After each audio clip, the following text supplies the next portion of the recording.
बोधशाला के मां सरस्वती मंदिर से सीधे जुड़ रहे हैं हमारे सहयोगी अनुराग अमिताभ। आइए उनसे बात करते हैं। अनुराग, सबसे पहले तो ये बताइए कि क्या वहां पर पूजा अर्चना का दौर शुरू हो चुका है? कौन कौन पूजा करने के लिए पहुंच रहा है? क्योंकि हाईकोर्ट का जब कल फैसला आया उसके बाद से हिंदू पक्ष के चेहरे खिल उठे। तस्वीरें में सबसे पहले अगर आपको यहां पर दिखाऊं, यही वो जगह है जिसे अब मध्य प्रदेश हाईकोर्ट की इंदौर खंडपीठ ने अपने फैसले के जरिए ये अब साबित कर दिया है कि मां वाग्देवी यानी सरस्वती जो मां थी वो यही विराजती थी, जो 1875 में लॉर्ड किनकेट के द्वारा इंग्लैंड ले जाई गई, यही वो मूर्ति स्थापित की गई थी। और अब यहां पर आपको पूजा के ये निशान दिखाई दे रहे हैं, फूल मालाएं दिखाई दे रही हैं। ये दरअसल उन उत्साहित और अश्रुपूरित अगर हम कहें, ये तमाम जो लोग जो इस पूरी लंबी संघर्ष यात्रा में इसे वाग्देवी का मंदिर साबित करने में लगे रहे हैं। तस्वीरें हैं जैन साहब की, आंसुओं से भरे हुए हैं, जब से लगातार भावुक पल रहा है इनके लिए, जिस तरीके से जीत मिली है। और अभी यही तमाम प्रमाण बताते हुए नजर आए जैन साहब। ये बोधशाला मंदिर समिति के संरक्षक हैं और तस्वीरों में अगर मैं आपको यहां पर दिखाऊंगा तो यहां वाग्देवी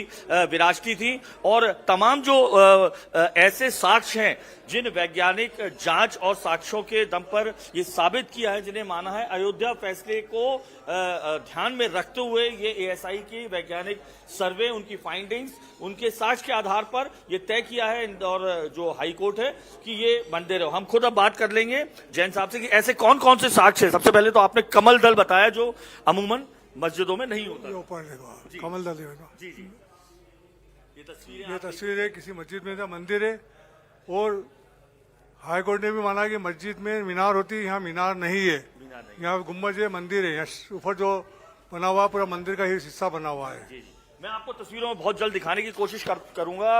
एएसआई की रिपोर्ट जो इंडिया टीवी के पास मौजूद है, यहाँ पर 104 ये जगह जगह जो आपको खंभे दिखाई दे रहे हैं और सब में जो स्थापत्य जो कला है वो साफ तौर पर परमार कालीन है। यहाँ पर पहले ईंटों की मट्टी की दीवार बनाई गई थी, उसके बाद ईंटों की बेसाल्ट करके जो है 10वीं शताब्दी में इस्तेमाल किया गया था, 1034 में बनाया गया था। ये खंभे देखिए, इनकी जो डिजाइन है साफ तौर पर इनको एएसआई ने माना है ये परमार कालीन है। अगर आप देखेंगे हर खंभों पर इस तरीके की मूर्ति चिन्हित है। एएसआई ने साफ तौर पर अपनी फाइंडिंग्स में लिखा है, चूंकि मस्जिदों में जो भगवान की मूर्ति, देवी देवताओं की मूर्ति या मानव की मूर्ति नहीं रहती है, इसलिए उन्हें चिजल्ड आउट किया। ये देखिए चिजल्ड आउट, उनको यहां से खरोचने की कोशिश की गई है जगह जगह। राजा भोज को माना जाता है ज्योतिष के बहुत प्रकांड विद्वान थे और ये यूनिवर्सिटी थी, संस्कृत की यूनिवर्सिटी थी, नालंदा से बड़ी यूनिवर्सिटी और उनके बराबर यूनिवर्सिटी मानी जाती थी। और चूंकि ज्योतिष के जानकार थे, यहाँ पे आपको ये काल्पसर योग का जो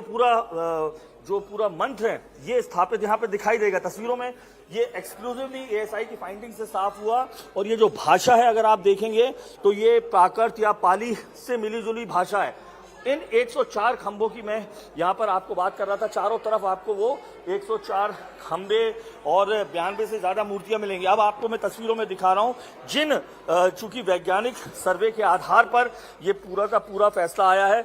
ये सामने सरस्वती मां का कुंड था, यहाँ पर पूजा होती थी। और अब आपको जो तस्वीरें यहाँ पर मैं दिखाने जा रहा हूं, इस कुंड में जो 4 पिलर्स जो लगे हुए थे, जिनको तोड़ के लगाया गया, एएसआई की फाइंडिंग्स और जांच में जो साफ दिखाई दिया वो ये पिलर्स रहे। ये ऐतिहासिक रूप से बेहद बड़ी जो रिसर्च रही है जो 98 दिनों तक चली एएसआई की, ये आप तस्वीरों में देखेंगे। बीच में अगर आपको मेरे कैमरामैन प्रदीप दिखाएंगे तो ये यहाँ पर शंकर जी की बैठी हुई मूर्ति है। इन 4 पिलर्स को जो यहाँ यज्ञशाला में थे उन्हें खंडित किया गया। और आप तमाम पिलर्स में देखिएगा, इन तमाम पिलर्स में आपको यहाँ देवी देवताओं की मूर्तियां दिखाई दे रही हैं। कहीं भी देखिए आप, यहाँ पर ब्रह्मा की मूर्ति है, यहाँ पर नरसिंह की मूर्ति है। ये आप फिर पिलर का एक हिस्सा है जिसे खंडित किया गया था।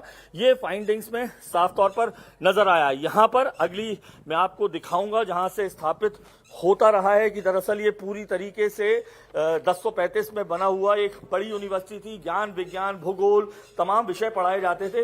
ये हिस्सा अगर आप देखेंगे तो ये द्वारपाल बने हुए, हर मंदिर के प्रवेश द्वार से पहले द्वारपाल की तस्वीरें रहती थी, इन्हें भी चिजल्ड आउट किया गया है, खंडित किया गया है। ये देखिए ये मूर्ति और ये यहाँ पर ये 2 बनी हुई हैं, ये द्वारपाल की है। शंख आपको छोटा सा दिखाई देगा, जो साफ तौर पर मंदिरों की निशानी है। और सबसे बड़े सबूतों में से एक, चूंकि ये संस्कृत की बहुत बड़ी यूनिवर्सिटी थी, मां सरस्वती वाग्देवी का मंदिर था, इसलिए जिस पारिजात मंजरी शिलालेख का एएसआई ने अपनी फाइंडिंग्स और सर्वे में लिखा है कि पारिजात मंजरी जो 11वीं शताब्दी के आसपास जो लिखा गया प्रमुख नाट्य है, और जिसको लिखा था मदन गुरु ने, जो उस समय के परमारकालीन राजा हैं, उनके गुरु थे। यहां पर मैं आपको तस्वीरों में दिखाऊंगा, ये वो पारिजात मंजरी का शिलालेख है। ये ऐतिहासिक फाइंडिंग थी। और आपको मेरे कैमरामैन अगर दिखाएं, ओम नमः शिवाय, ये साफ तौर पर अंकित है, पाली या प्राकृत भाषा में है। और जैसे अब हिंदी में, देवनागरी में हर वाक्य के बाद एक फुल स्टॉप का प्रयोग होता है, तो आप ये देखेंगे तो हर वाक्य के बाद फुल स्टॉप के रूप में गणेश जी छोटे छोटे यहां पर आपको गणेश जी बने हुए दिखाई देंगे। ये पारिजात मंजरी माना जाता है कि 10वीं शताब्दी से 11वीं शताब्दी के बीच में जो परमारकालीन राजा थे, राजा भोज के जो आगे के जो उनके राजा थे, उनके गुरु ने लिखा है। यहां पर अगर आप देखेंगे तो इसी प्राकृत भाषा में यहां ओम सरस्वती नमः ये लिखा हुआ है यहां पर। और यहां अगर आप देखेंगे ऐसे ही शिलालेख जो प्राकृत भाषा में लिखे हुए जगह जगह इस पूरे परिसर में माने गए। एएसआई की महत्वपूर्ण फाइंडिंग्स में से एक ये रहा है, ये चिजल्ड आउट किया गया है, इसको पूरी तरीके से तोड़ दिया गया है। दरअसल यहां पर मां वाग्देवी की मूर्ति बताई जा रही है। यानी इन्हीं निष्कर्षों के आधार पर जो है वो एएसआई के इन निष्कर्षों के आधार पर अयोध्या मॉडल को मानते हुए हाईकोर्ट ने ये डिसीजन दिया है। आपको जगह जगह ये खंबे और पिलर्स दिखाई देंगे। साफ तौर पर हाईकोर्ट ने ये कहा है कि जो स्थापत्य कला है दरअसल वो परमारकालीन साफ तौर पर दिखाई दे रही है। आप चारों तरफ देखेंगे इस तरीके के पिलर्स, और मस्जिद में इस तरीके से कारीगरी नहीं होती है। सबसे बड़ा एक और मंदिर का होने का जो सबूत जो एएसआई ने पता लगाया था, वैज्ञानिक सर्वे है, ये पूरी तरीके से उत्खनन है, वैज्ञानिक सर्वे है, उनकी फाइंडिंग्स है, कार्बन डेटिंग है, तमाम चीजों के जरिए किया गया। यहां पर आप देखेंगे ये पूरी खाली जगह नजर आ रही है, लेकिन इन जगहों पर बाकायदा घंटियां बनी हुई थी। ये तस्वीरें जो हैं ये देखिएगा, ये आपको हर मंदिर में जिस तरीके से घंटियां रहती हैं, ये एक घंटी का आपको दृश्य दिखाई दे रहा है, लेकिन बाकी कहीं भी आपको इस तरीके से घंटियां नहीं दिखाई देंगी।